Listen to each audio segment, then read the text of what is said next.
Bom dia a todos. Dando prosseguimento ao nosso programa de webinars aqui na Sobracan, Sociedade Brasileira de Cirurgia Ambulatorial, hoje nós temos um convidado de Campinas, uma coloproctologista como eu, e uma pessoa muito conhecida, muito querida no meio da coloproctologia brasileira, que é o Dr. Rei Júnior. E hoje ele vai falar para nós sobre limites e possibilidades práticas em cirurgia ambulatorial, como eu faço, e ele mesmo acrescentou a visão de um coloproctologista. Então, o Dr. Rei Júnior é graduado em Medicina pela PUC Campinas em 1988, onde fez também sua residência médica em cirurgia geral, daí seguindo para a França, onde se especializou em cirurgia geral do aparelho digestivo pela Universidade de Estrasburgo em 1992. Especializou-se também no Departamento de Cirurgia da Universidade de Birmingham em 1993 e, de volta ao Brasil, fez seu mestrado em Técnicas Operatórias e Cirurgia Experimental pela Unifesp, em 1998. Atualmente é professor auxiliar da PUC Campinas e atua em clínica privada com vasta experiência em cirurgia ambulatorial e vai dividir com a gente hoje um pouco dessa experiência. Dr. Rei Júnior, muito bom tê-lo aqui com a gente, é um prazer receber você. E estamos aí ansiosos aí para conhecer a experiência de Campinas e trocar umas ideias logo depois. Então, com a palavra. Bom, primeiramente eu queria agradecer, Fábio, agradecer a oportunidade de estar compartilhando com vocês a nossa experiência aqui em Campinas, e eu fiquei muito contente de conhecer essa sociedade na qual eu vou querer participar e ser um membro ativo aí com vocês, tá? Então, eu vou falar para vocês o limite e as possibilidades que eu vejo como coloproctologia na cirurgia ambulatorial, tá? Então, primeiro o que eu queria perguntar é o seguinte: qual que é o objetivo de um tratamento ambulatorial cirúrgico? Tá? A partir do momento que a gente tiver essa pergunta e conseguir ter a resposta, nós vamos ver por que nós queremos fazer a cirurgia ambulatorial. Então, a primeira coisa que nós temos que ver na cirurgia ambulatorial, que a nossa colega já explicou anteriormente, é a diminuição dos custos. A gente vê que quando a gente fica internado no hospital por uma noite, o custo fica muito elevado. Então, a tentativa principal também de uma cirurgia ambulatorial é a diminuição do custo. O segundo tópico também seria a diminuição da burocracia. Muitas vezes o paciente demora para conseguir uma liberação para poder internar, ele demora para a liberação dos aparelhos, demora para a marcação de cirurgia, muitas vezes o centro cirúrgico está lotado, ele não aceita esse tipo de cirurgia, não é que não aceita, né? Mas fica difícil para marcar, né? Então, a diminuição da burocracia também faz parte desse goal, né? A outra é a segurança. Tá? Então, o paciente, principalmente agora nessa época do Covid, o paciente quer ficar longe do hospital, ele quer ficar longe de uma internação para tentar diminuir a infecção, a contaminação. Então, uma segurança também na cirurgia ambulatorial. O outro seria o conforto. O paciente gosta de dormir em casa, nenhum paciente gosta de dormir no hospital. Eu vejo por mim mesmo, se eu tiver que optar entre dormir no hospital e dormir na minha casa, eu opto por dormir na minha casa. Então, isso também faz parte desse achado, né? E o outro também, principalmente, é o conforto do cirurgião. O fato de você faz uma cirurgia e depois que o paciente logo em seguida já acorda, vai embora para casa, você não precisa repassar a visita, não precisa ficar preocupado com o paciente no hospital, se alguém vai passar a visita, se não vai passar a visita. Então, eu acho que o conforto do cirurgião também é muito importante. E, por último, aquilo que eu já falei, evitar dormir no hospital. Ninguém gosta de dormir no hospital. Então, eu vou passar um pouquinho da nossa experiência. A nossa experiência começou em 1962, mas o nosso tratamento ambulatorial, ele é ambulatorial mesmo, ele não é feito no centro cirúrgico, ele é feito no centro cirúrgico, mas é feito no centro cirúrgico da própria clínica. Então, a gente não utiliza nenhum hospital privado ou público para fazer esse tipo de cirurgia.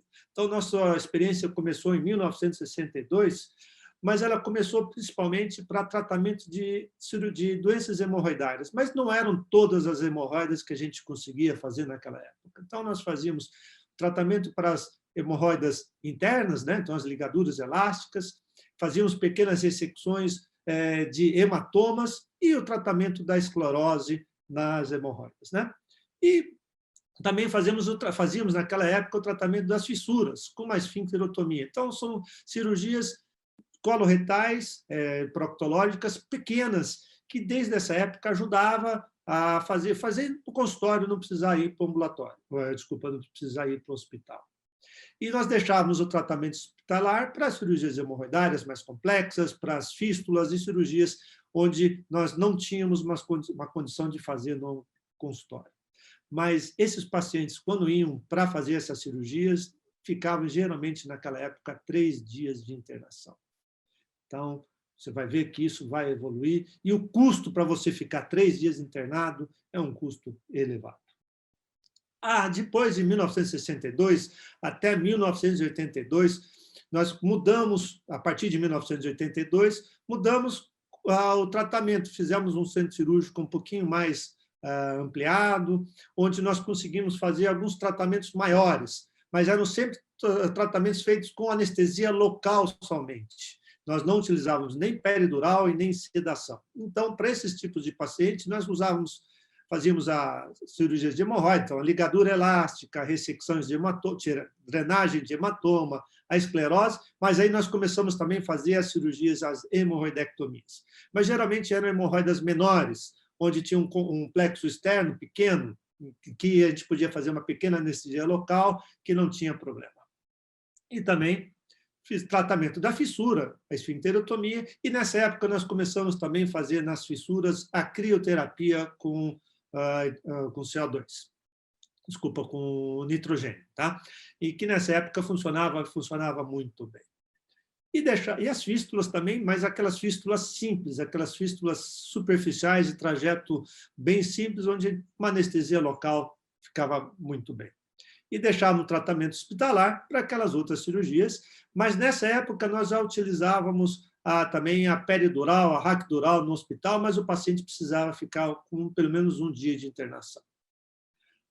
Já a partir de 2002 até 2020, até a data de hoje, nós começamos a fazer o tratamento não só com anestesia local, mas com uma sedação consciente. A partir desse momento, nós pudemos fazer uma ampla variedade de cirurgia, tanto hemorroidectomia, esfincteroplastia, anoplastia, ligadura elástica, macroligadura, tratamento de cisto polinoidal, cauterização de condilomas, tratamento de fístulas também simples, porque as complexas ela necessita de um apoio maior, precisaria daí realmente de um hospital para poder fazer esse tratamento. E, inclusive, também, não coloquei aqui, mas as ressecções de pequenos tumores de canal anal ou de margem anal ou tumores de reto bem baixo. Então, nesses casos também nós começamos a fazer tratamento ambulatorial. E deixamos, então, para o hospital as fístulas complexas e as cirurgias mais complexas. Quais foram os nossos resultados? Então, de 1962 até 2002, nós tivemos 16 mil pacientes operados na clínica. E nós tivemos resultados bem satisfatórios, principalmente com uma recidiva dos sintomas inferior a 5%. Mas vamos ver, nessa época nós fazíamos poucas cirurgias mais complexas. Então, era só uma ressecção de um pequeno hematoma, uma ligadura ou uma esclerose. E o pós-operatório ele era bem tolerado. Tá? A maioria dos pacientes eles repetiriam o tratamento se tivesse que refazer.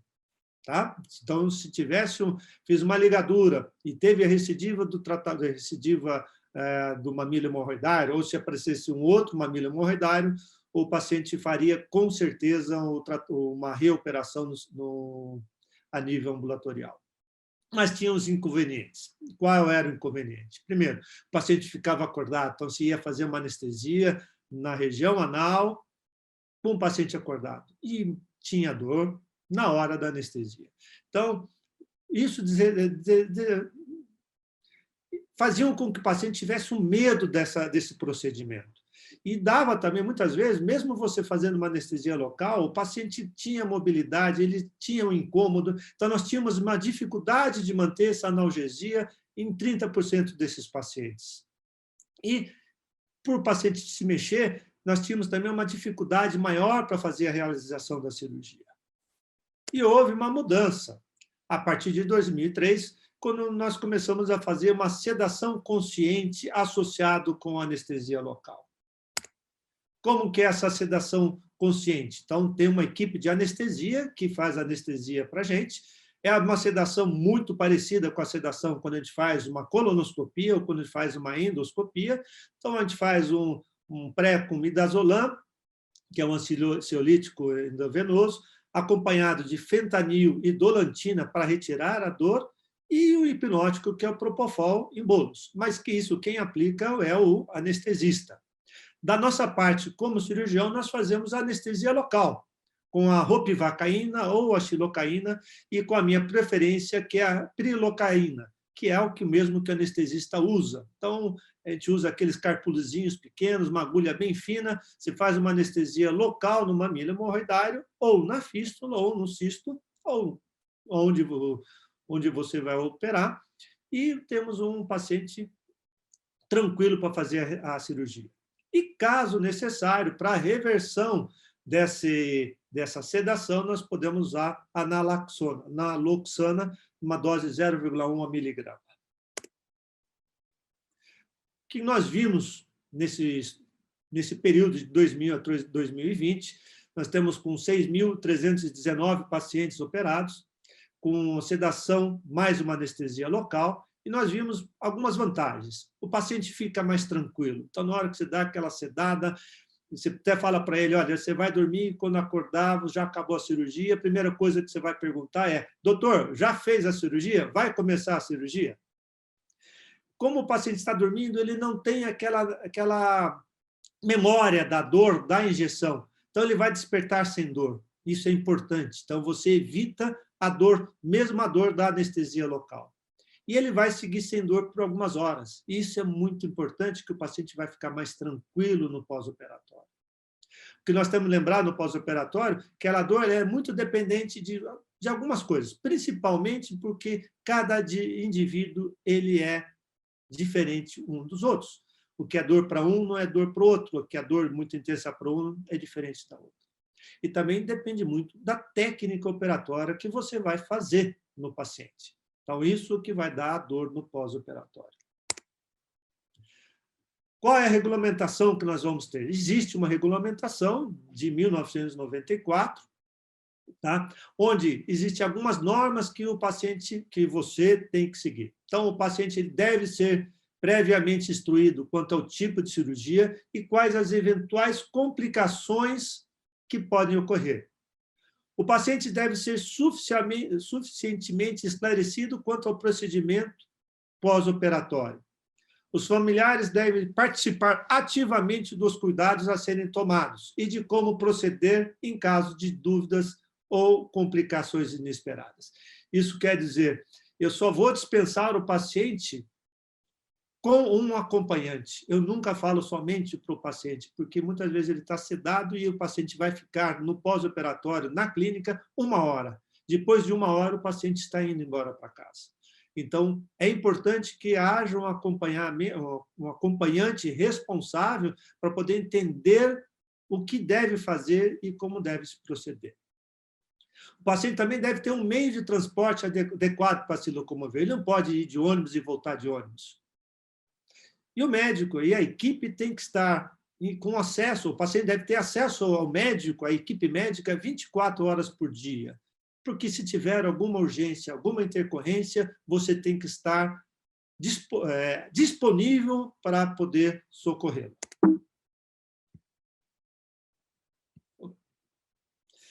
Se o paciente for submetido a uma anestesia peridural ou um bloqueio, é o anestesista que é o responsável pela alta do paciente devido ao risco anestésico.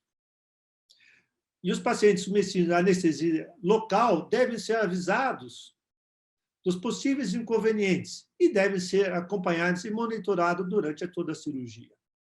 E o paciente só deverá deixar o local da cirurgia se tiver em plenas condições de consciência e estabilização dos seus dados vitais.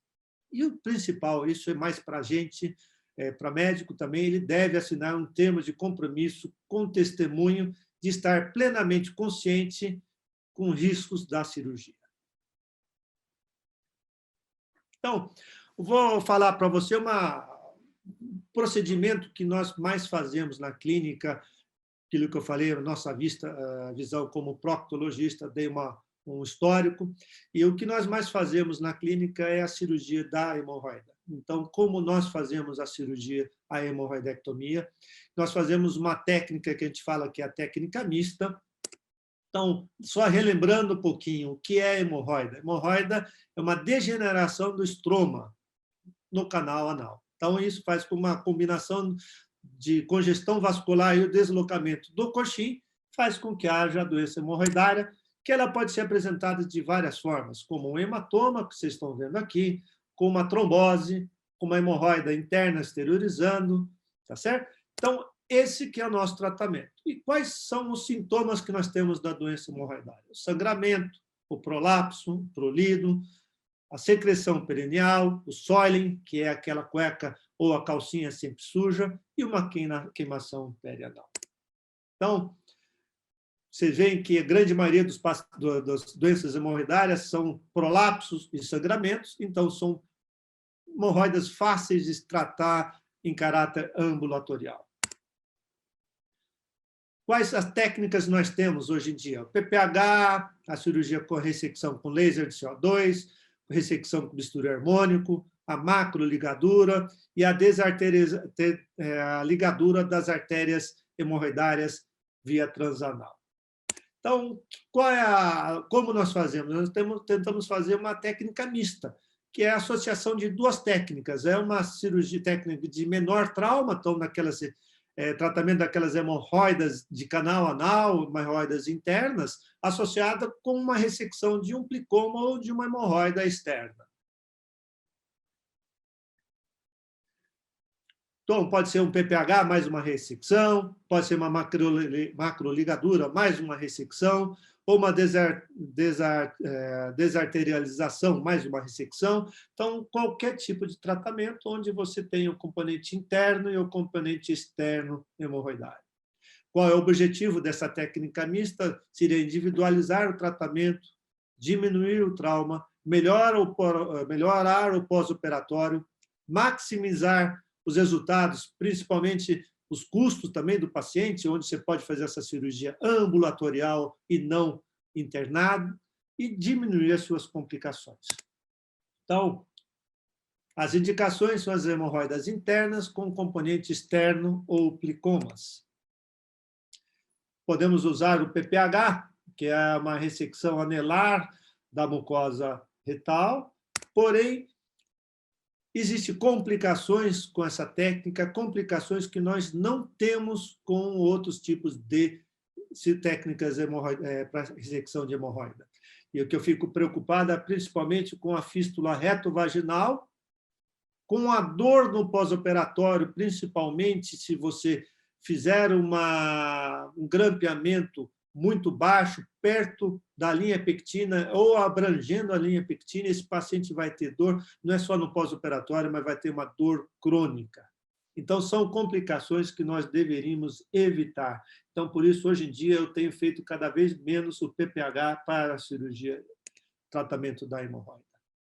O que nós fazemos mais é a macroligadura associada com uma ressecção. Então, vocês podem ver aqui do lado, como nós fazemos todas as cirurgias hemorroidárias, com o paciente na posição de SINS, ou seja, de decúbito lateral. Então, nós fazemos Qual é a diferença da macroligadura com a ligadura convencional?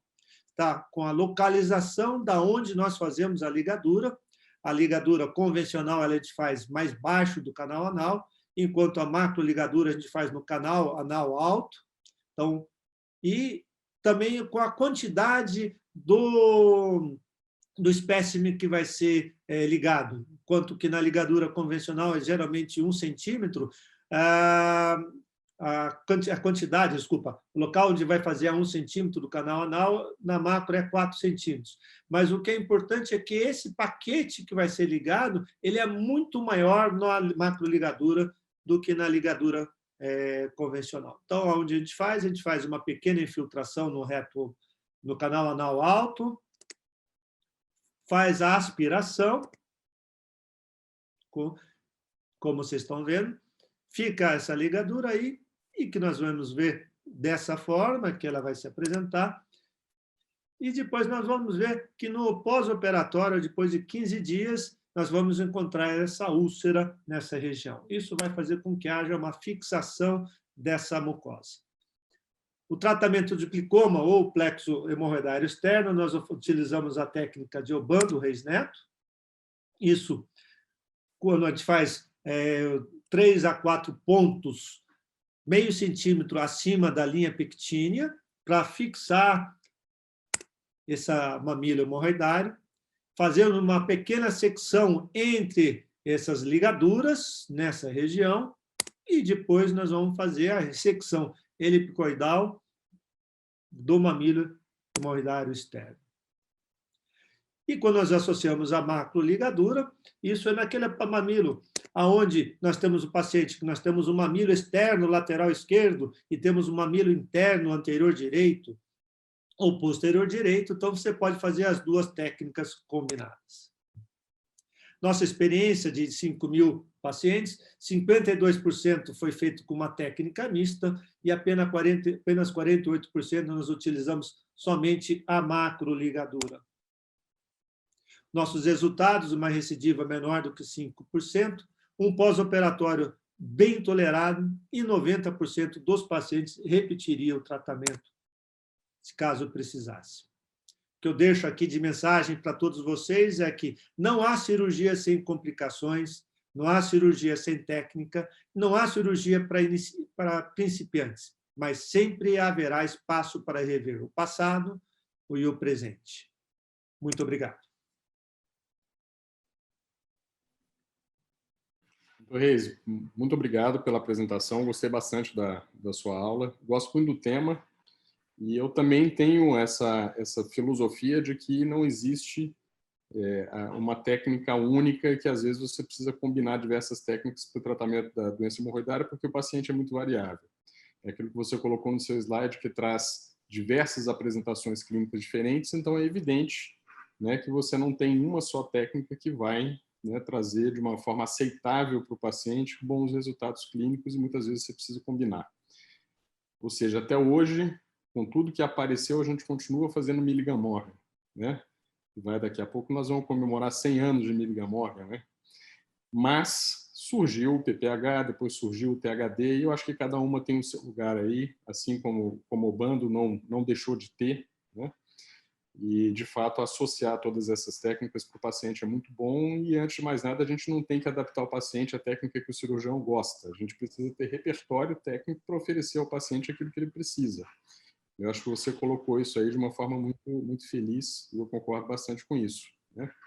Mas nós estamos aqui, apesar de eu ter gostado bastante, eu ficaria aqui muito tempo falando de doença hemorroidária, que é um tema tão caro para nós, né?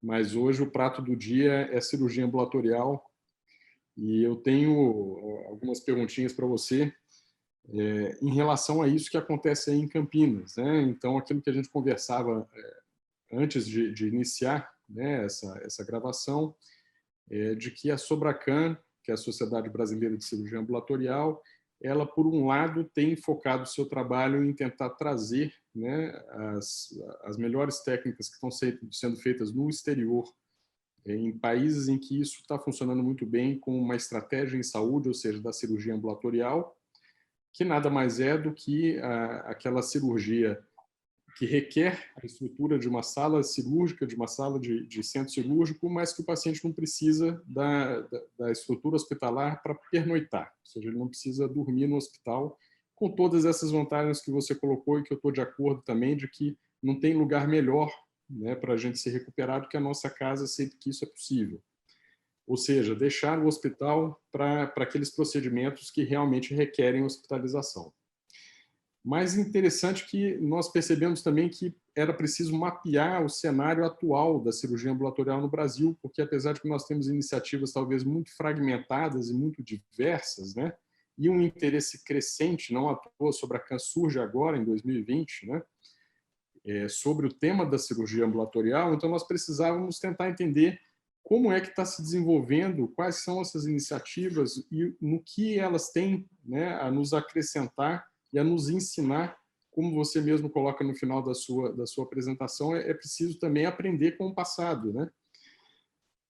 E aí eu queria relembrar aqui o Domênico De Masi, né, no livro dele, Criatividade e Grupos Criativos, onde ele analisa o exemplo de grupos de excelência que se formam através de pessoas, através de ideias. E, às vezes, em circunstâncias e mesmo lugares, muitas vezes, inusitados, né? E Campinas salta aos olhos para nós como um exemplo de pioneirismo de organização quando o assunto é cirurgia ambulatorial no Brasil, levando em conta esse contexto brasileiro da saúde, do sistema de saúde, que é muito hospitalocêntrico, tem muito hospital no centro, né, do cuidado, né, mais do que o próprio paciente. Então, a que você atribui essa evolução peculiar da cirurgia ambulatorial em Campinas, mesmo se comparado com as outras cidades também prósperas, de porte mais ou menos semelhante, mesmo no interior do estado de São Paulo, por exemplo, e o contraste dessa experiência com a capital? O que aconteceu em Campinas que a gente precisa aprender? Bom, eu acho que a proctologia em Campinas ela ficou muito forte, que nós tivemos 2 universidades aqui, temos 2 universidades em Campinas, atualmente tem 3, mas naquela época, quando começou, era a PUC de Campinas e a Unicamp, e os professores tanto da Unicamp quanto da PUC, eles começaram a fazer as cirurgias ambulatoriais, em especial o Dr. Reis Neto, que começou desde 1962, você viu, eu não tenho... Em 1962 eu era nem nascido, né? Então, quem começou esse projeto todo foi o Dr. Reis Neto, e ele que estimulou muitos e os colegas que vieram depois dele a fazer a cirurgia ambulatorial.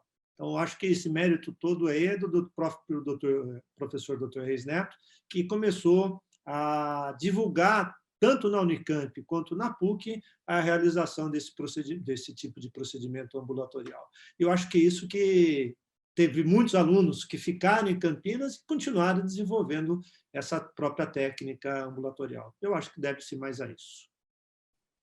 Mas aí em Campinas tem, por exemplo, o Hospital Ouro Verde, que é municipal, que tem um centro cirúrgico ambulatorial, né, que é justamente aí nessa organização internacional de ter um circuito próprio, de ter um acesso próprio, quer dizer, esses pacientes transitam pelo centro cirúrgico ambulatorial por um circuito diferente daquele do paciente que vai se internar.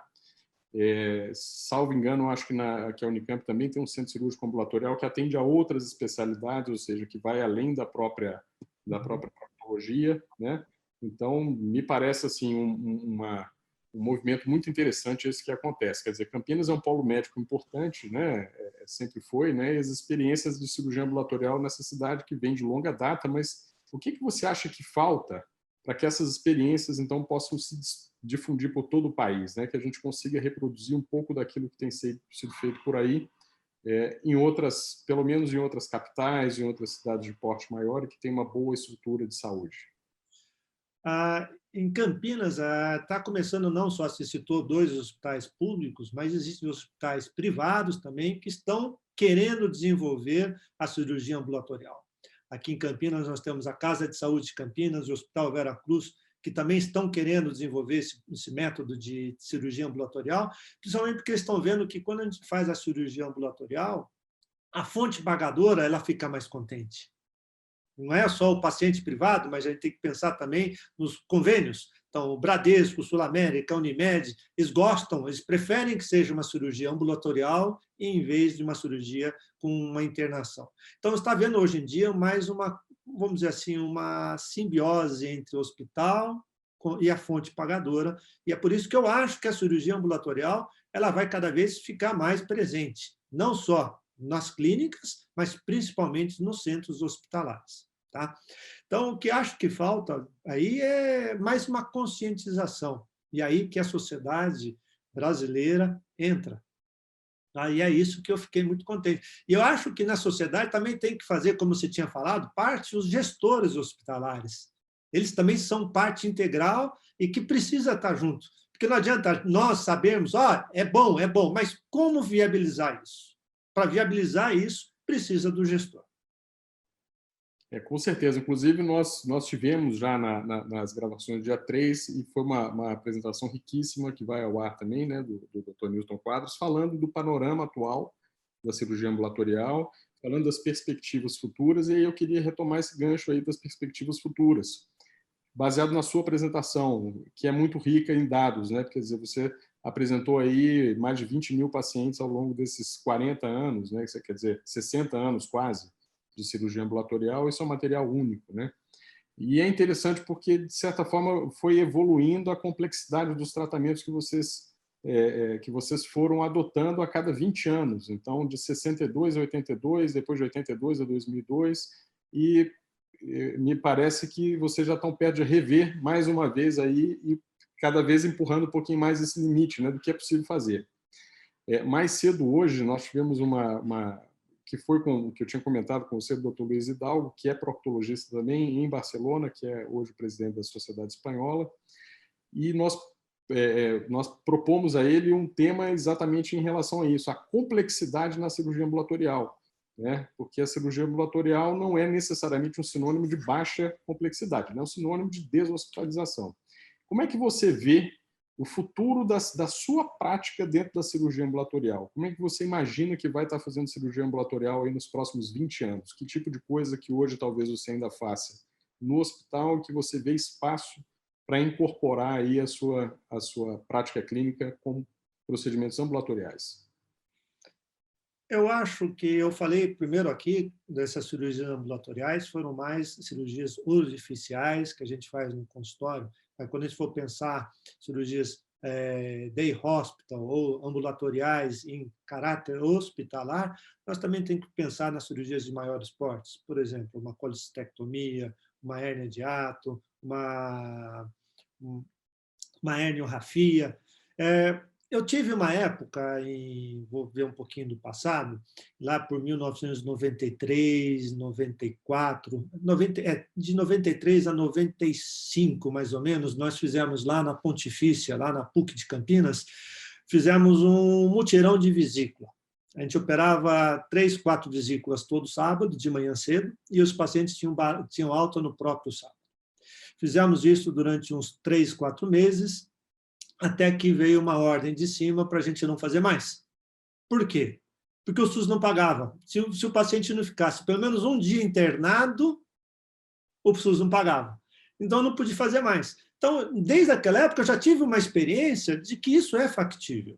E se nós formos ver hoje em dia, através da laparoscopia, principalmente também da cirurgia robótica, nós vemos cirurgias de prostatectomias radicais que o paciente vai embora em 24 horas. Eu faço hoje em dia, nós fazemos uma colectomia direita, uma colectomia esquerda, e o paciente em 24, 48 horas está em casa. Então, nós estamos vendo é que, com o avanço da tecnologia, com o avanço da recuperação anestésica, com essas técnicas que nós estamos fazendo de diminuir o estresse metabólico, a recuperação do paciente está ficando mais rápida. Então, eu acho que cada vez mais nós vamos ter cirurgias com uma recuperação mais rápida, e aí que entra a cirurgia ambulatorial. Quando eu falo de hospital ambulatorial, seria diferente dessa que eu falei, da cirurgia orificial, que o paciente fica 1 hora e meia no consultório. Não, ele vai ficar 6 horas, 7 horas, o tempo necessário, mas não vai pernoitar. Então, vai ter um dia menos de internação, isso vai diminuir o custo do paciente. E dos convênios, né? Não, muito bom, exatamente. Porque o custo global a gente sabe que diminui. Precisa saber de que maneira que a gente consegue incentivar, né, tanto os cirurgiões, mas também todo o próprio sistema e modificar as regulamentações, modificar legislação, né, para poder fomentar a cirurgia ambulatorial no nosso meio. Muito bom, obrigado, doutor Reis Neto, foi excelente, foi um papo agradável, um tema que eu gosto muito, né, e foi muito bom tê-lo aqui com a gente. Nós esperamos por você na Sobracan, né, que você venha e nos ajude também com a própria Sociedade Brasileira de Cirurgia Ambulatorial, a levar esse debate também da cirurgia ambulatorial para dentro da Sociedade Brasileira de Coloproctologia, digo, né?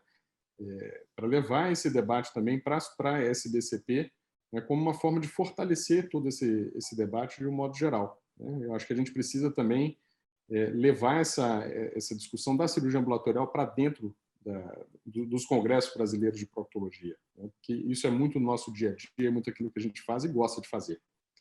Então, mais uma vez, muito obrigado por dividir aqui trazer todo esse material aí, dividir sua experiência com a gente, e espero tê-lo com a gente nas próximas oportunidades. Com certeza, eu queria mais uma vez agradecer o convite, honroso de estar participando desse debate com vocês aí nesse congresso. Muito obrigado. Maravilha. Obrigado, então. Espero que tenha sido o que vocês queriam. Se desculpa de ter colocado a cirurgia no final, não sei, de hemorroida. Não, eu queria justamente isso, sabe? Porque, assim, por exemplo, há 2 semanas atrás a gente gravou um colega indiano que faz uma coisa interessante. Ele é um odontopediatra e ele foi falar da realidade dele, como ele faz aqui na Índia. Então, numa estrutura super simples, mas ele está fazendo uma coisa super avançada e beneficiando os pacientes dele. Também tem isso aí, uma experiência de 20 anos, milhares de pacientes atendidos, e dentro da forma como ele faz, né, ele está trazendo a experiência dele. Então, eu acho que eu acho muito importante mesmo a forma que você colocou, por mais que, né, eu seja odontopediatra, não seja proctologista e tal, mas para a gente chamar a atenção dentro das subespecialidades ali, o quanto a cirurgia ambulatorial ela é ampla, né, e a gente pode organizar ela. Eu imagino que quem assistiu a palestra do indiano também, ele mostrando várias coisas da boca e especificamente uma coroa de um dente de leite, assim, pode não parecer tão interessante, mas dá para ver que abrange muito bem todas as áreas, praticamente, né? Então, é muito importante a forma que você falou, eu achei, assim, super... ficou parecendo mais palpável, sabe? Saber que aqui no Brasil você já faz isso há tanto tempo e que é possível e que vocês seguem fazendo. E eu não sei se está gravando mais, mas eu queria fazer uma pergunta que eu acho que está gravando mais não, né? Posso fazer uma pergunta? Está gravando. Tá gravando? Não, mas não sei se... Eu queria só saber, porque você comentou que inicialmente lá, no início, quando vocês começaram a fazer, não cobria, né? O SUS não cobria se não houvesse a internação. E hoje, no esquema que você já tem cobertura do SUS, já tem uma cobertura de convênios privados, como que vocês fazem, como que vocês montaram essa estrutura? Primeiro, a cirurgia que eu falei, essa é a cirurgia de consultório privado, tá? Isso não tem experiência nenhuma de serviço público. Então, isso é serviço do consultório. Tem convênios que estão pagando, tem convênios que até gostariam de pagar, mas que a gente não fez ainda um acordo, que tem um acordo comercial, tem que ser vantajoso para os dois. Não pode ser vantajoso para um e não vantajoso para outro. Tá? Mas nós temos feito os convênios que a gente tenha trabalhado lá, eles gostam muito, porque diminui muito o custo deles. E para mim é muito melhor, porque eu estou no meu consultório. Então eu saio da minha sala, vou para o centro cirúrgico e volto para a minha sala. Então é um conforto médico, aquilo que eu falei de conforto. Para mim é confortável, eu não preciso pegar o carro, sair do meu consultório, ir no hospital, operar, passar a visita, voltar para casa, pagar estacionamento, pagar gasolina, pagar um monte de coisa. Com certeza. E aí você tem negociado pacote? Como é que você... São pacotes, a gente negociou pacotes, né? Pacotes, a Unimed paga pacote, os convênios todos pagam pacote. Porque tem essa vantagem adicional, assim, de certa forma, que é você estar trabalhando com pacientes que têm um desfecho clínico muito previsível. Exato. Uma colectomia que você não sabe se aquele paciente vai ter uma descendência de anastomose, vai precisar reoperar, talvez vai passar um mês no hospital. Quer dizer, a gente não. Você vai operar 1000 hemorroidas e pode ter um pouquinho mais de dor, um pouquinho menos, talvez uma ou outra você tenha que revisar uma hemostasia, mas você está falando de pacientes que dificilmente você vai precisar internar no hospital depois de ter operado uma hemorroida. Então, a gente consegue, conhecendo esse custo, tendo essa previsibilidade, por exemplo, trabalhar em cima de pacote, que é tudo que a operadora quer, tudo que o convênio quer. Então, isso é realmente... É bom saber que isso está funcionando aí assim também, né? E aí, vai estar funcionando para vocês aí também? Você também está fazendo cirurgia ambulatorial aí? Não, porque a gente faz de forma ambulatorial, mas no hospital. E ainda não funciona, porque a gente não tem esse fluxo aí. Então, a gente está tentando ver o que a gente consegue viabilizar, mas hoje em dia eu levo meus pacientes para o hospital e é bem complexo. Até para a gente conseguir a autorização de uma operadora, é muito complexo. Eu fazer procedimento odontológico dentro de um hospital e aí não existe nem código para isso. O código que a gente usa é o código próprio da doença, né? Então, você vai fazer da própria cirurgia, porque o procedimento que eu vou fazer é uma hemorroidectomia. Então, o código que eu coloco é hemorroidectomia. Então, eu vou fazer uma fistulotomia, É uma fistulotomia, então, a fistulectomia, então, os códigos são os mesmos. Mas o que eu acho... você não faz endoscopia e colonoscopia? Faz. Você faz no consultório ou você faz no hospital? No consultório. Então, claro. E não tem, mas você faz também com anestesista ou só faz com você que seda? Eu faço das duas formas.